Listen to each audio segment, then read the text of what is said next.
What's up, everybody?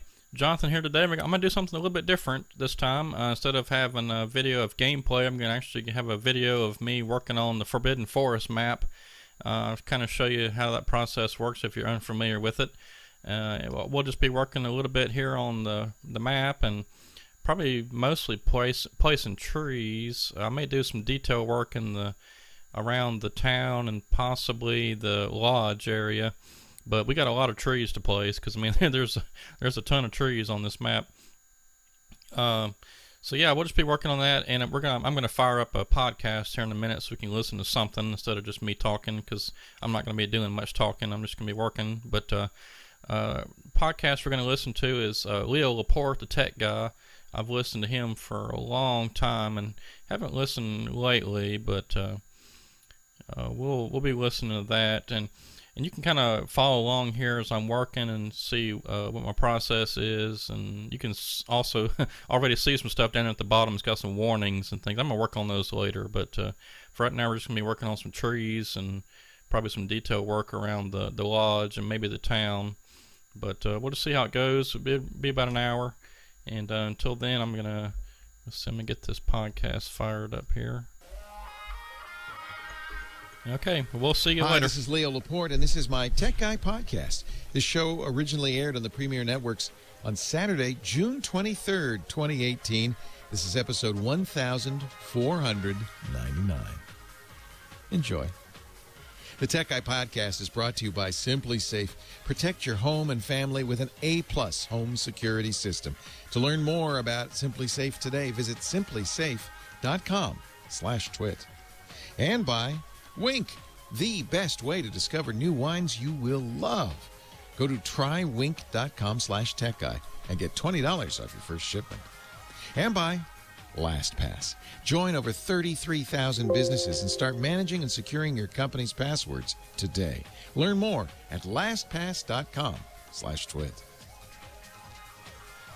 Well, hey, how are you today? Leo Laporte here, the tech guy. Wow, time to talk computers, the internet, home theater, digital photography. We got your smartphones. We got your smart watches. We got your augmented reality, all that stuff. 8888 Ask Leo is my phone number if you want to talk high tech. 888-827-5536. That's toll free from anywhere in the U.S. or Canada. Outside that area, you can still reach me. All you have to do is call that number from a Skype or something like that. 8888 Ask Leo. Skype out should get you where you want to be, and it should be continue to be toll free. Apple has relented. I'm happy to see on the sticky keys. They didn't want to admit it, probably because they're worried about the expense, but they are acknowledging now a small percentage of the new MacBooks, the ones with the butterfly keys, a small percentage maybe have a little bit of a problem. And if you're experiencing, let me read it exactly.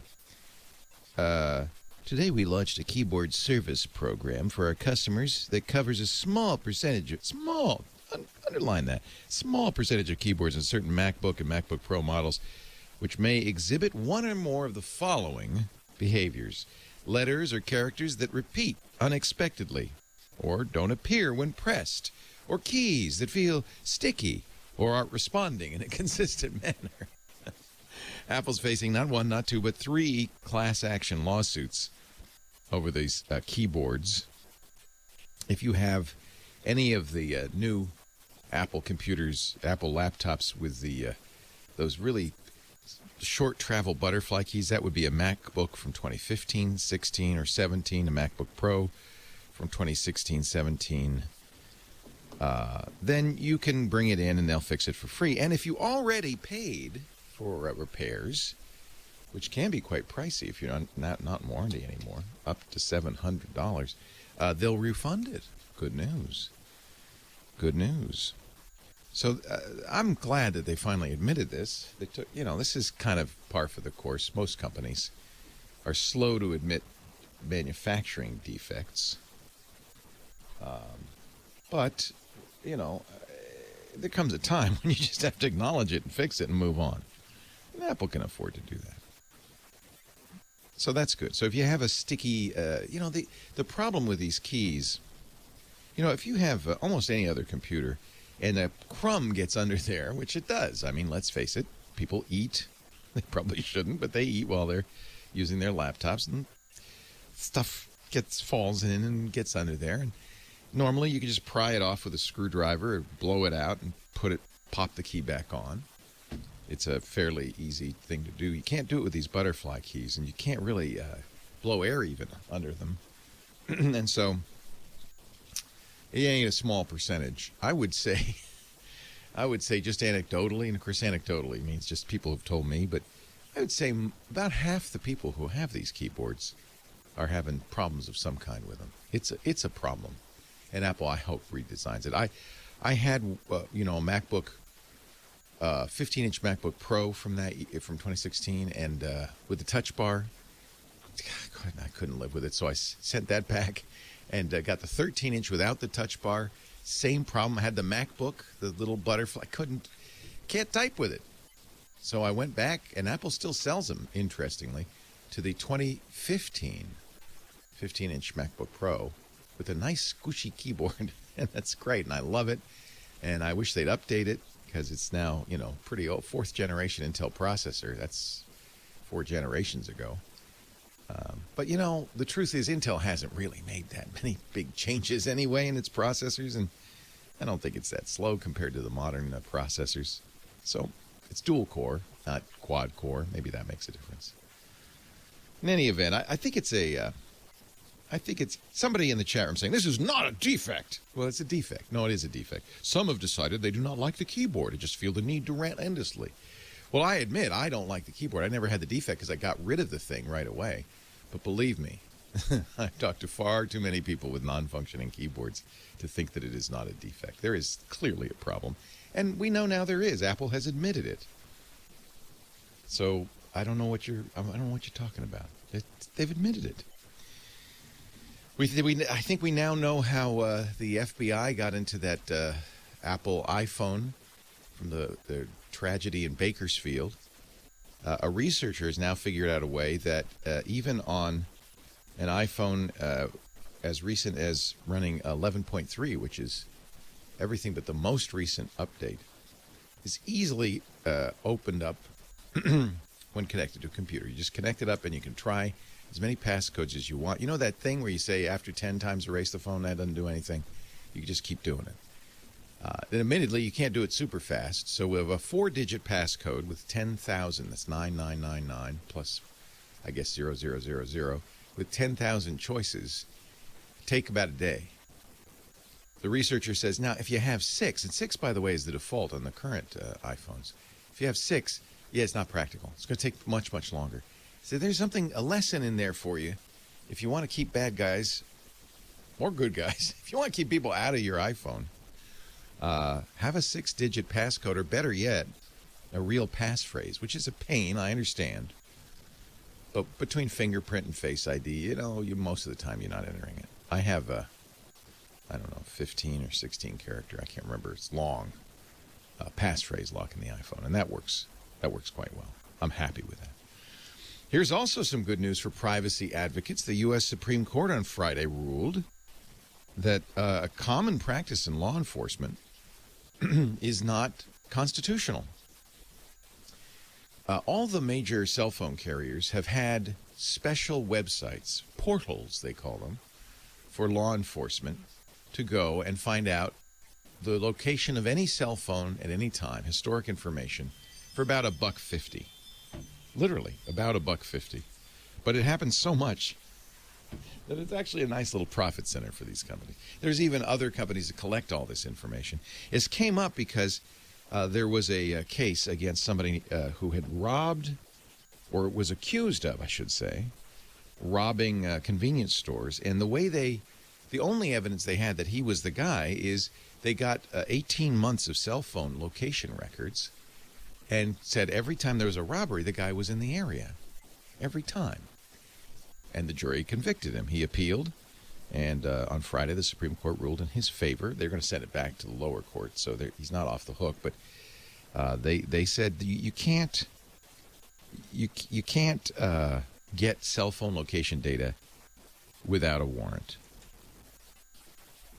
Chief Justice Roberts wrote, mapping a cell phone's location over the course of 127 days. I'm sorry, it wasn't 18 months. It was 4 months. 127 days provides an all-encompassing record of the holder's whereabouts.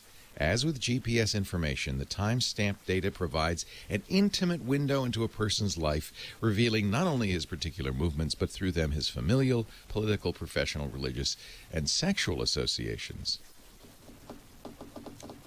Wow. Wow. Kennedy, Thomas, Alito, and Gorsuch dissented. It was a close vote. Good news, though. Good news. Law enforcement will need a warrant. That seems fair. A warrant to get that location information. Technology companies had urged, like Apple, Facebook, Microsoft, Verizon, Twitter, and Google, had urged the court to protect that data. So I guess Verizon didn't want to do it anymore. There you go. So some good news and bad news in the privacy realm and for keyboards. Thank you for being here today. We're going to take your calls in just a little bit. 8888 Ask Leo. That is the phone number, 888-827-5536. I'd love to hear from you. We do have a website you can always refer to if you would like to figure out what's going on with the show. Don't feel like you have to write everything down. Just go to techguylabs.com. All right, we're going to go to the phones. Kim Schaffer's here. She's ready. First tech guy of the summer. So we're all wearing shorts, right? Or something. Your call's next.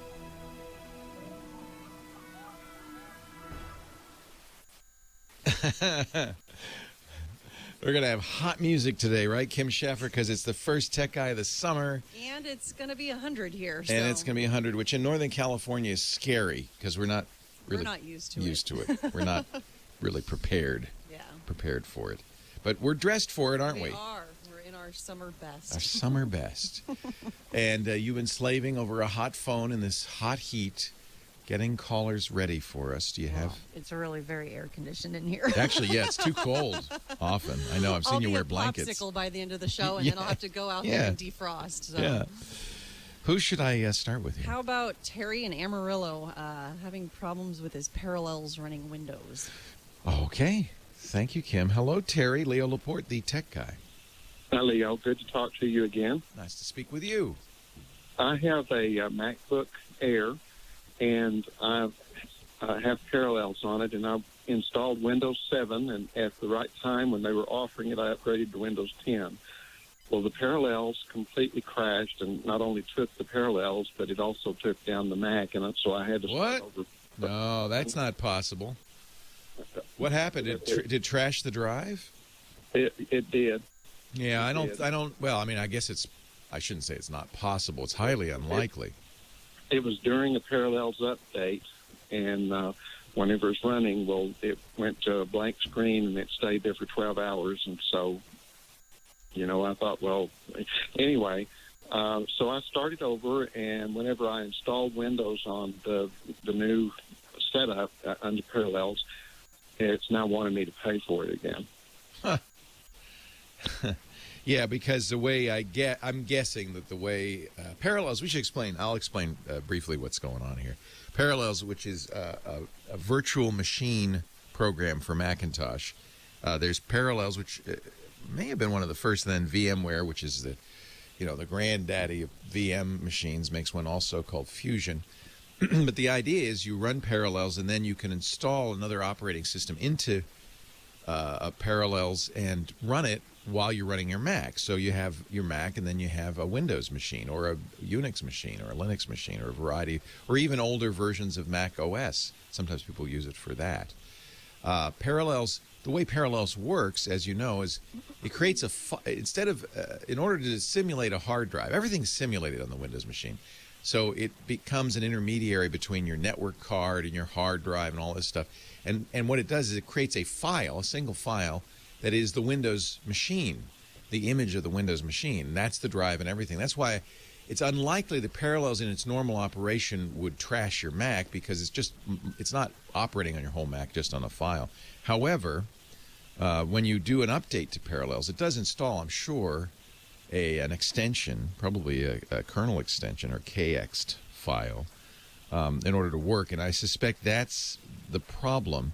It also, when you license it, a lot of programs do this. It probably puts down a hidden file somewhere, or maybe even not a hidden file in the the application support folder, somewhere like that, that says, yeah, this is registered. Here's the serial number. This is the owner. So if you reformat the drive, yeah, you're going to have to re-register Parallels. But so you're saying it wants to re-register Parallels, not Windows, right? Oh, Parallels works just fine. It's just the Windows 10. Well, yeah, you've lost your VM probably. Did you lose the whole VM? Yes. Yeah. So you have to reinstall Windows as you did in the first place. That installs into a single file.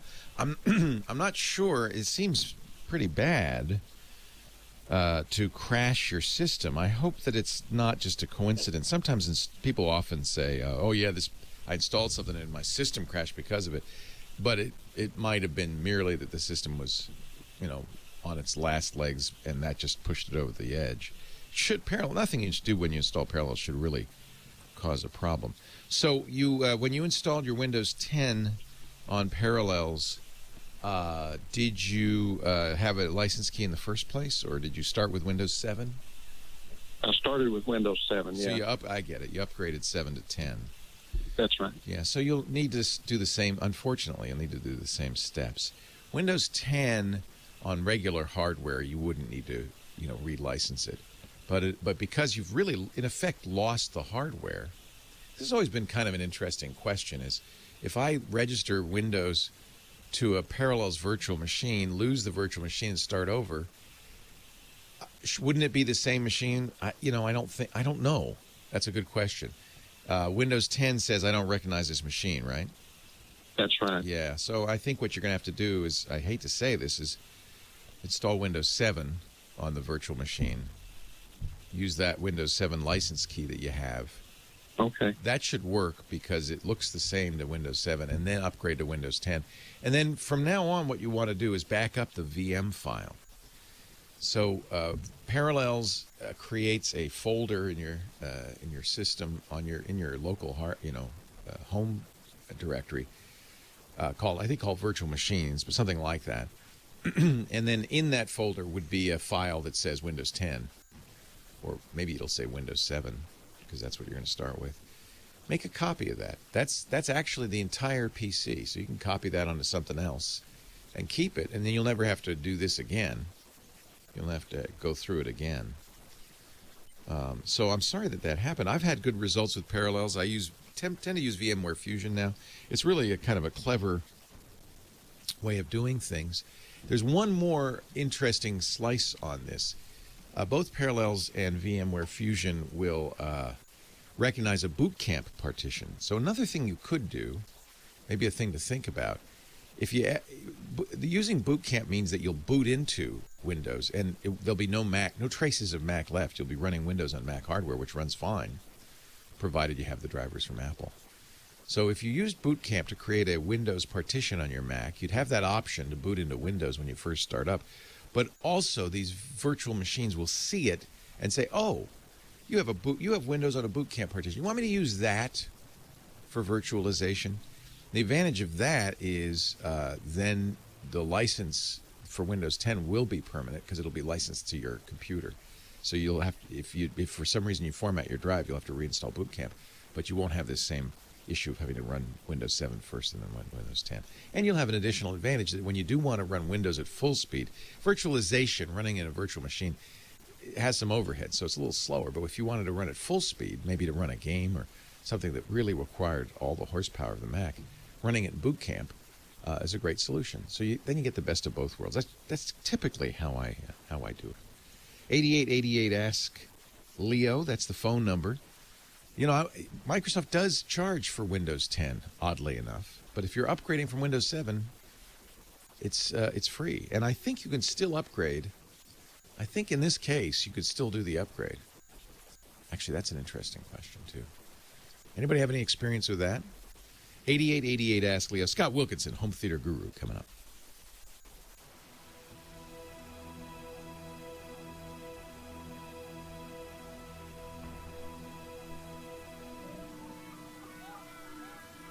That's actually now now that I think of it, I'm pretty sure it will still activate, right? Leo Laporte, the tech guy.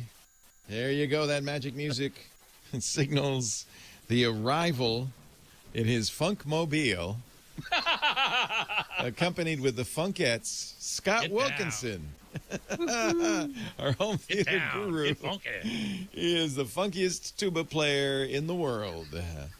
Thank you, Scott. Editor at the AVS Forum, and he joins us each week to talk about home theater, audio, and video. I just was mentioning that I got this Amazon Fire TV Cube. Have you ever used the Fire TV? That's one I have not tried. No. Yeah, we've used the Roku stick and the Apple TV and so on, but I've never tried Fire TV. And I don't yet have the Cube. I saw that last week, the announcement that it was available. Yeah. And I thought, wow, that's pretty interesting. I must admit, I've always been a little squeamish about any device that kind of listens. Well, I'm sure it's listening to everything you're doing in the TV room. Yeah. Because it's an Echo.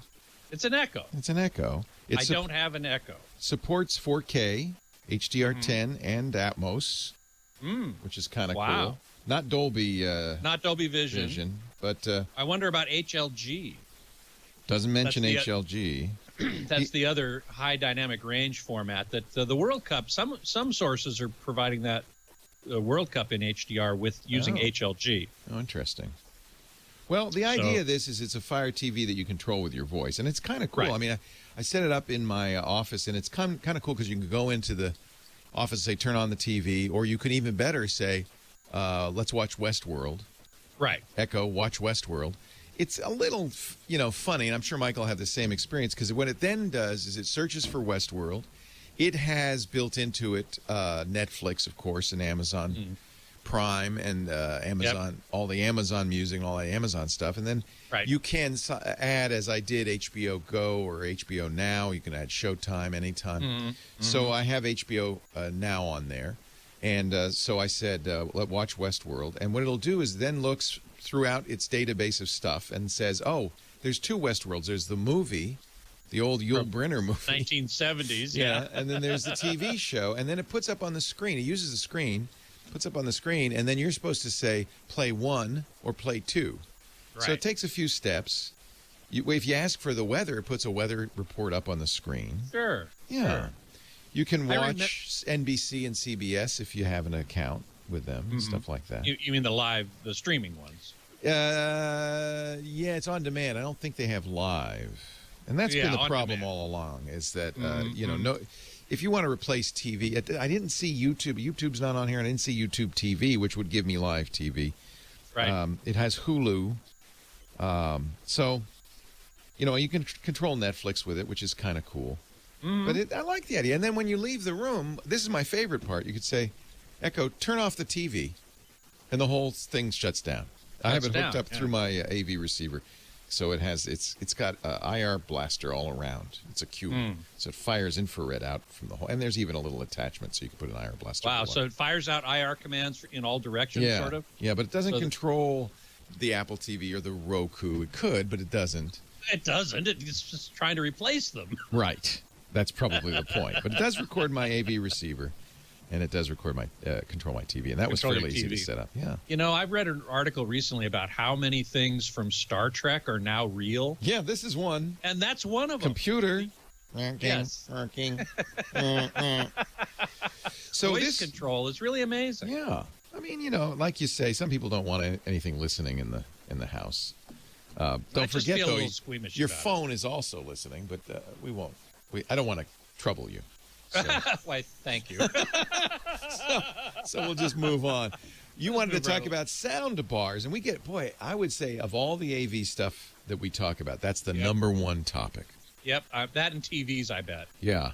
Well, everybody wants to know about TVs, but for some reason, people are really, because TVs today don't come with very good sound, or some don't even come with sound at all. So you need something, and a lot of people don't want. Bad. Yeah, they don't want to put in 5 or 7 speakers. So a sound bar can do it all, right? Can it do Atmos? Somebody asked me last week.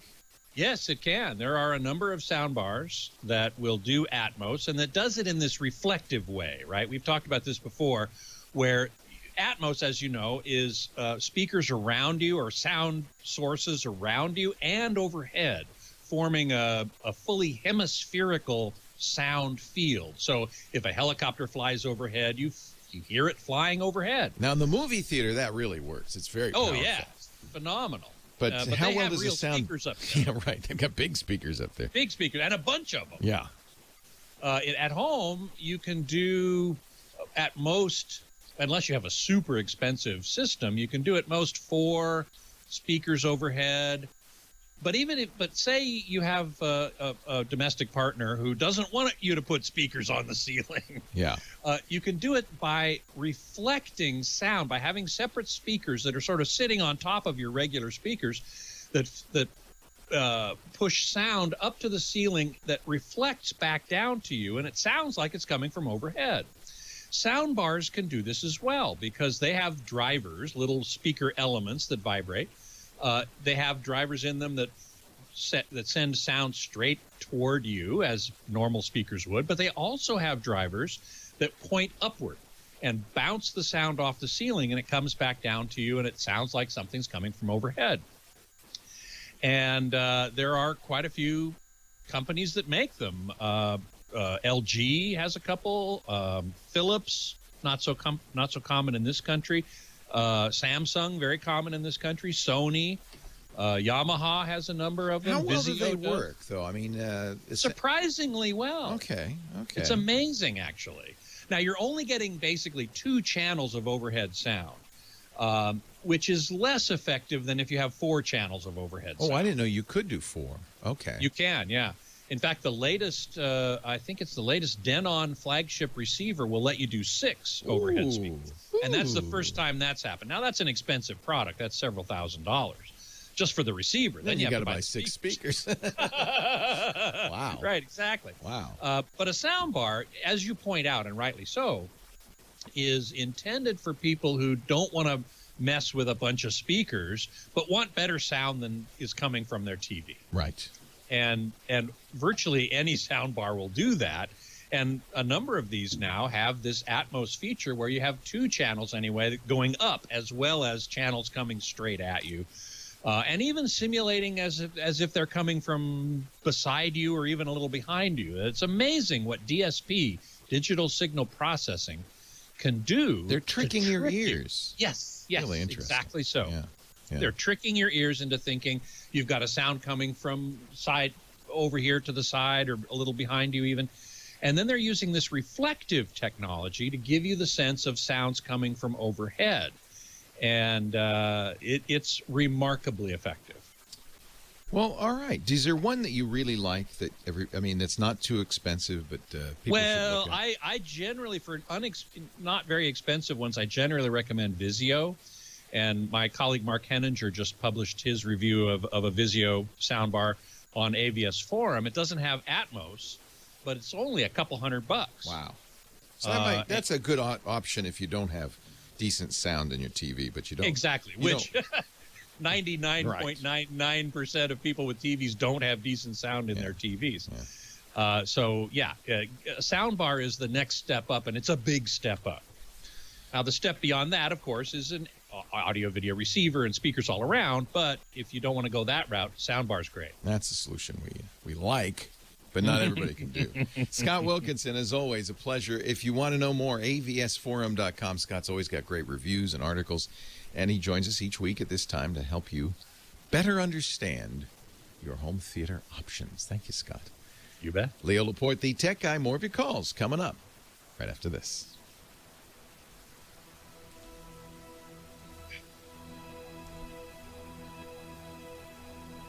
And now I give you your buddy and ours. 250 seconds of Scott Wilkinson. Thank you so much. Beatmaster says, yes, some wives wouldn't approve of more than a soundbar. You're exactly right. That's exactly correct. And it's mostly wives. I tend to say spouse or domestic partner or whatever, because who knows? Maybe the female of the house, if there is a female in the house, might be the tech person who wants all the latest gadgetry. But statistically speaking, probably not.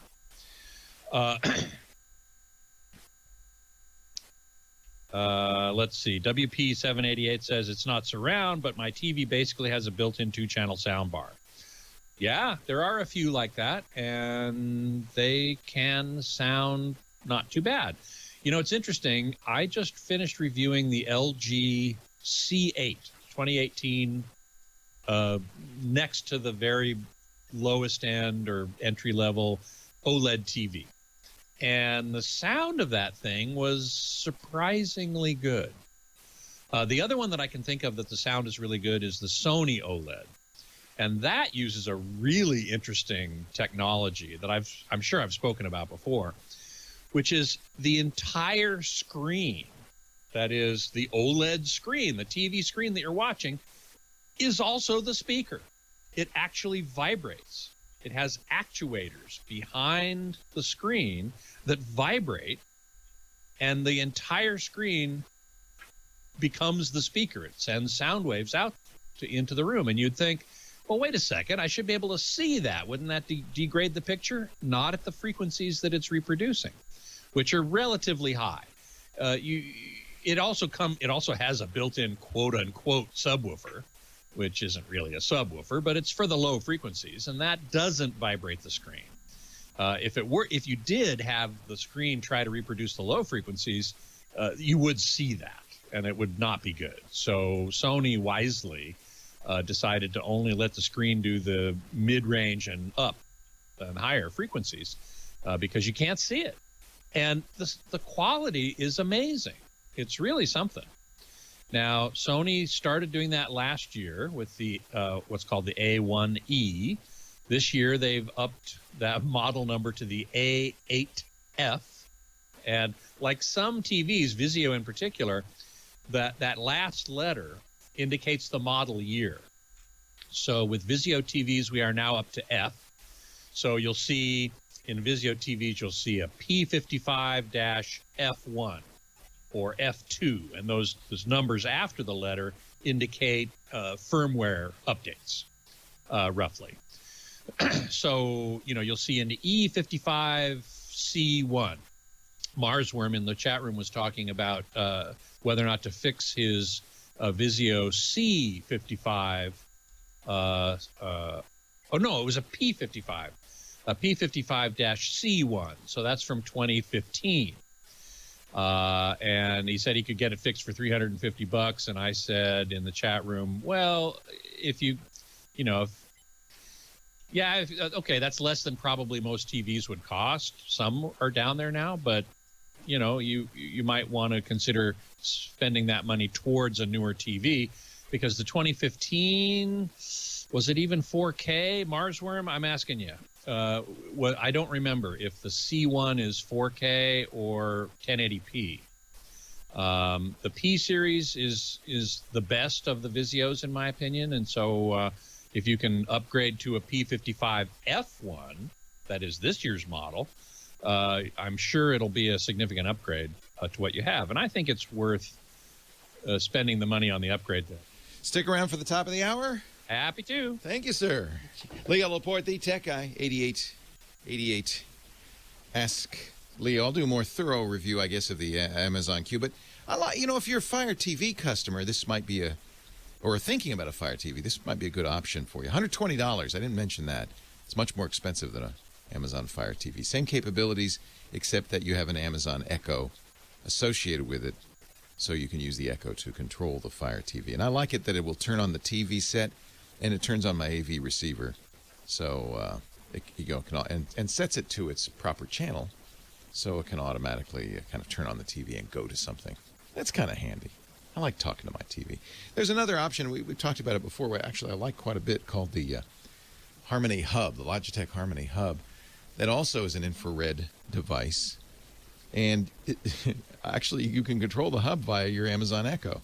So if you already have an Echo and you want to control, you don't need a Fire TV, or you already have a Fire TV, or you don't want a Fire TV, but you do want to control the other stuff in your video cabinet, the Harmony Hub is actually a pretty good choice for that, and it's a little more flexible in terms of the kinds of things. I think it's $100, so it's roughly the same price.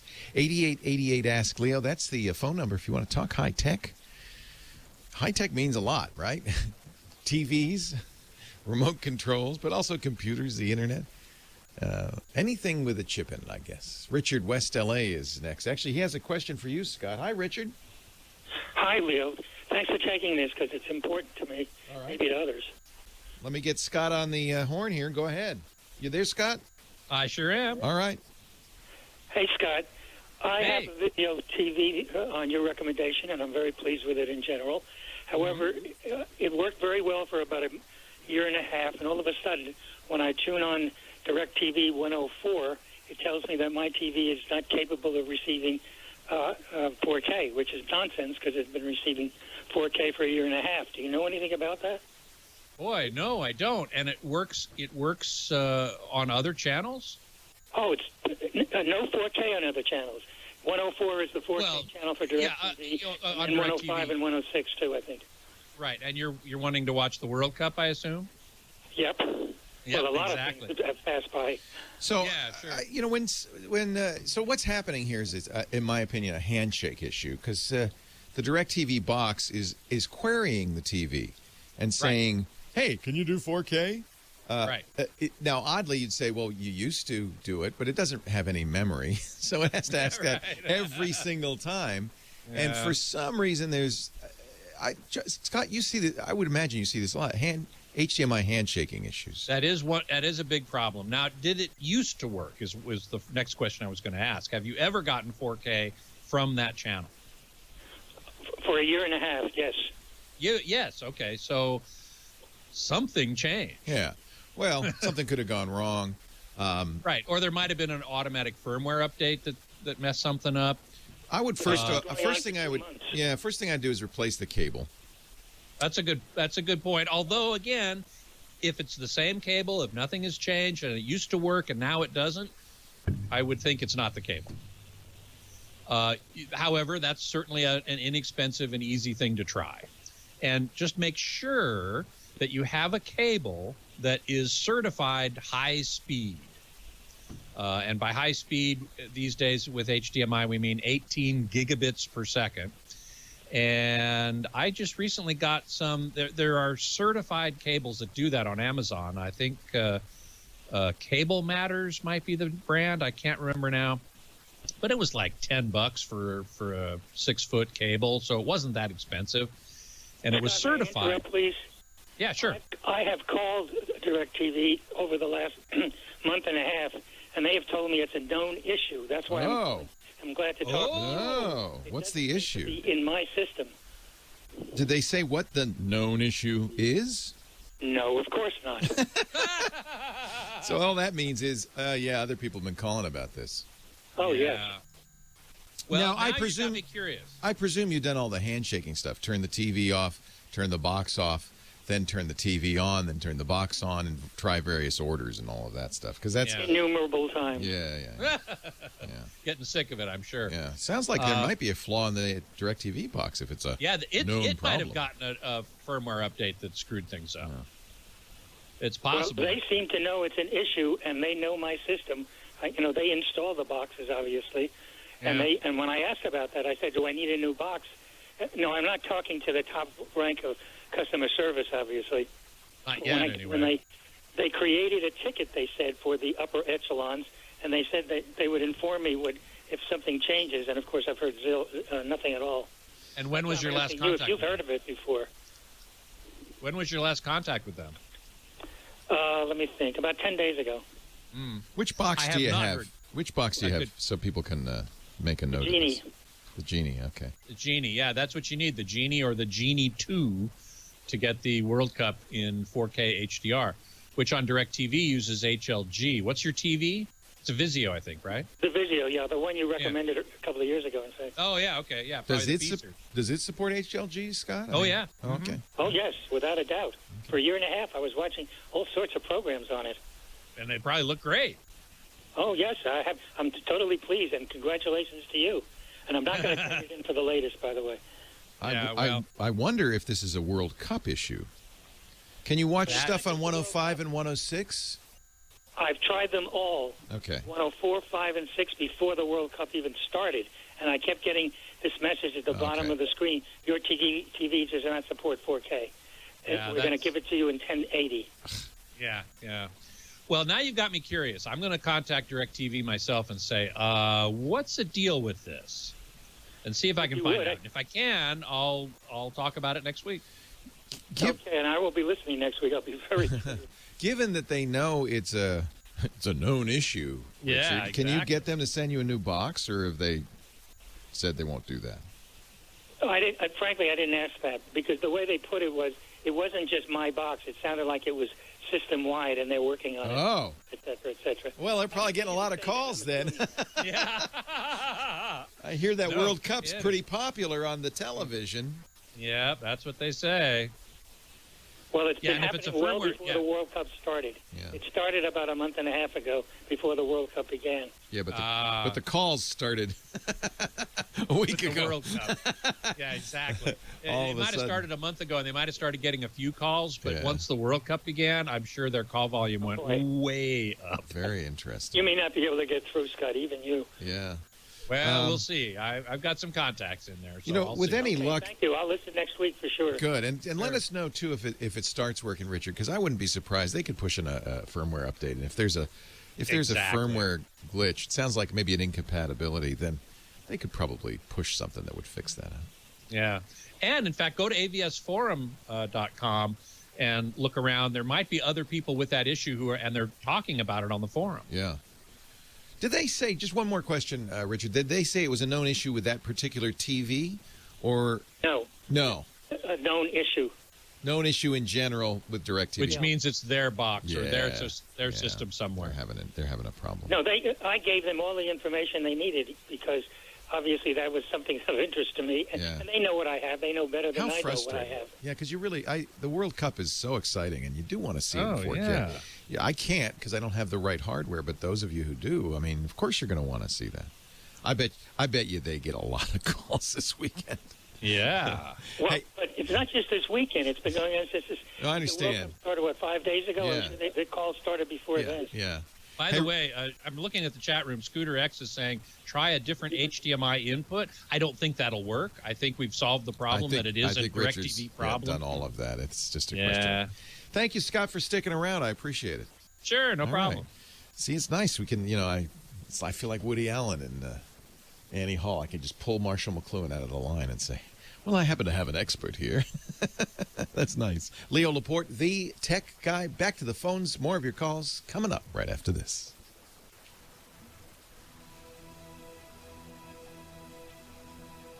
I guess there's a lot of traffic on the Reddit forums and the DirecTV forums about this. So it is absolutely a known issue, huh, Scott? Wow. Yeah, that's what it sounds like to Yeah. me. Yeah. All right, I'll give it to you for 500 seconds, Thank you. and I hope you'll enjoy those 500 seconds as much as I will. always do. Thanks. Thank you. So yeah, Scooter X was. I tried to sneak that in there. Scooter X was saying that passing on info from DirecTV and Reddit forums regarding posts about that your TV does not support 4K message. I don't know this for a fact, Scooter X, but I would be willing to wager that that's probably, if it happens right away, immediately, when you first hook things up and you get that message, then sure, changing HDMI ports. Another important factor, which I don't think was a factor in his case, is virtually all 4K TVs with HDR capabilities have a switch buried in the menu system. And the switch is off by default, and you have to turn it on in order to tell the HDMI inputs, maybe some of them, maybe all of them on the TV, to go to the higher bit rate, 18 gigabits per second. It's off by default in order to make the TV as compatible as possible with other devices, source devices. And some source devices, I guess, I have not run across this myself, but it might be that some source devices, if they communicate with the TV and the TV says, hey, I can accept 18 gigabits, they go, oh, I can't send 18 gigabits, so I'm not going to work. So the switch is turned off, and you have to go deep. You have to dig into the menu system and turn it on in order to get 18 gigabits. I don't think that's this guy's problem because it used to work. That's the key. It used to work, and now it doesn't, and he hasn't changed anything. And when it used to work and now it doesn't, that indicates to me that something changed.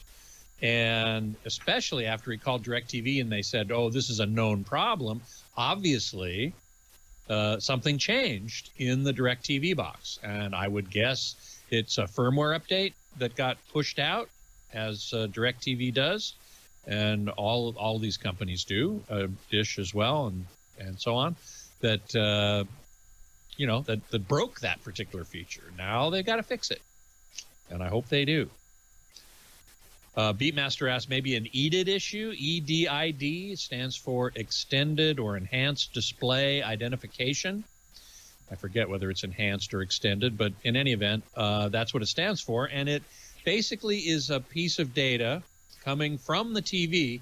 After you make the HDMI handshake, then the TV sends its EDID information back to the source device. And this may be the source of why this switch needs to be off by default that I was talking about a minute ago.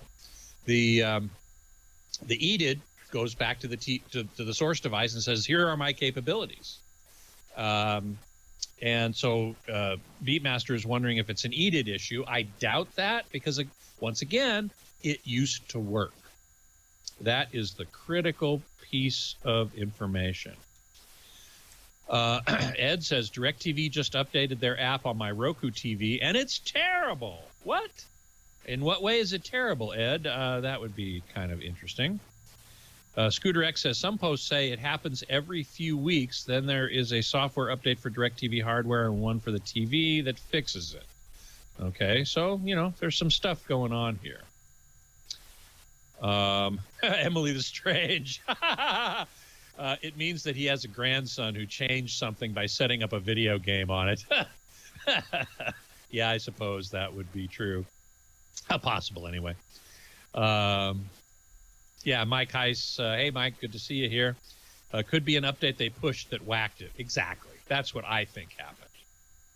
Razarius asks if I'm going to review the new Ant-Man movie. Yes, I am. I'm going, I believe, July 5th, the opening night. I have my ticket for Dolby Cinema, and I'm going to go see it.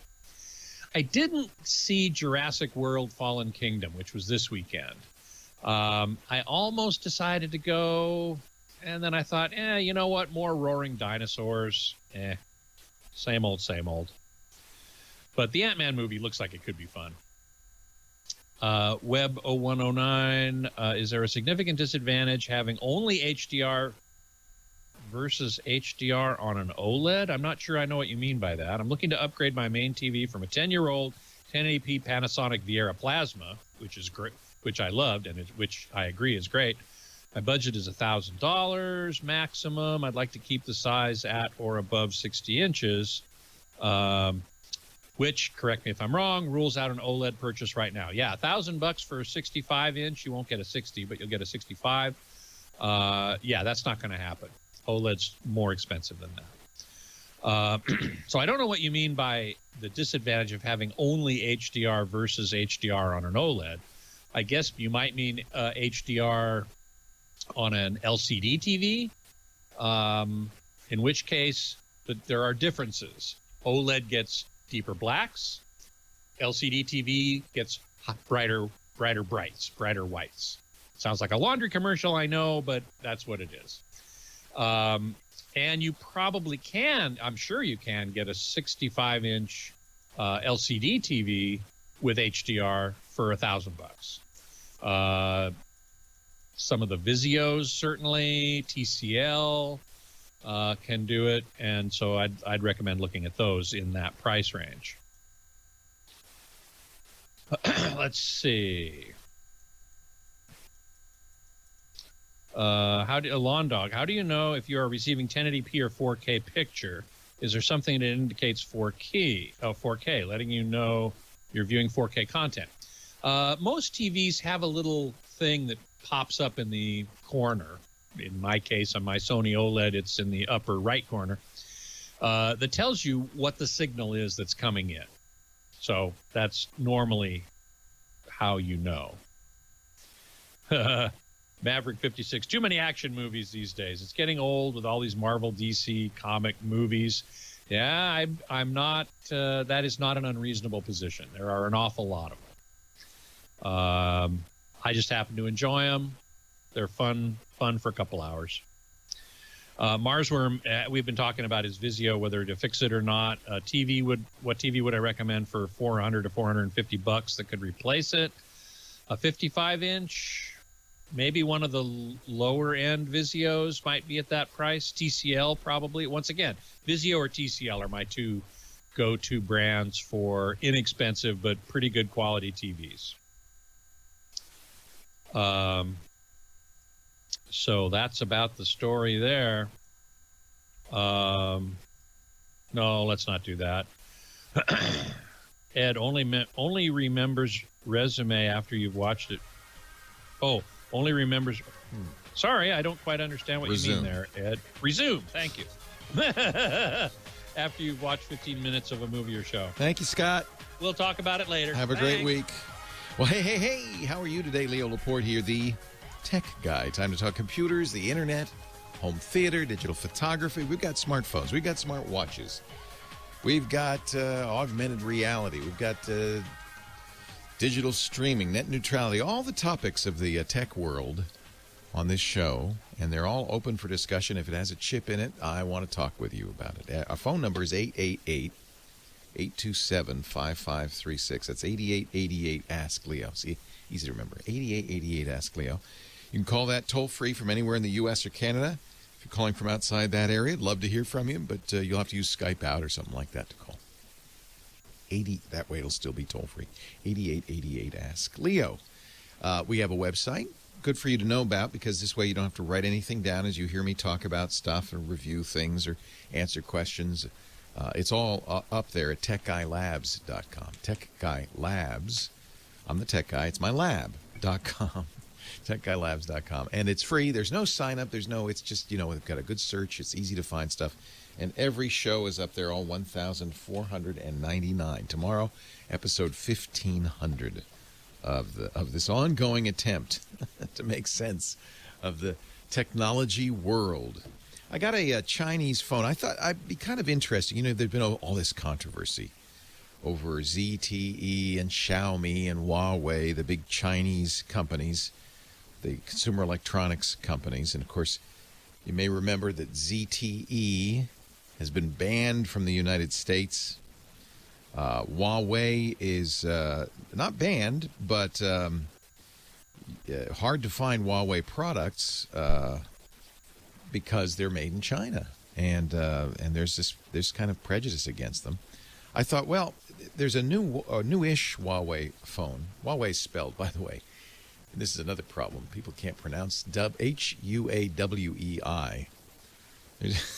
It's perfectly pronounceable if you know Chinese, but if you don't, you just, is it Huawei? Hua? It's Huawei. They announced a phone a couple of months ago called the P20 Pro that they did with the German camera company Leica that has a pretty amazing camera in it. And I thought, well, boy, I'm really interested in how good camera phones can be. It's a 5.8 inch phone. It's 1080p. It's not the super high resolution of Samsung's phones, but it's good enough. Great battery life, I hear. It runs Android, but it runs a special Huawei version of Android called EMUI. I think that's how you pronounce it, EMUI. And then some people really don't like EMUI. But the thing that interested me again was this phone, which is, according to DxOMark, the best camera in a phone they've ever seen. It has a 20 megapixel monochrome sensor, 12 megapixel RGB sensor, and it has I think the front-facing camera is 25 megapixels. There is a notch, just like on Apple's phone, because it has face recognition.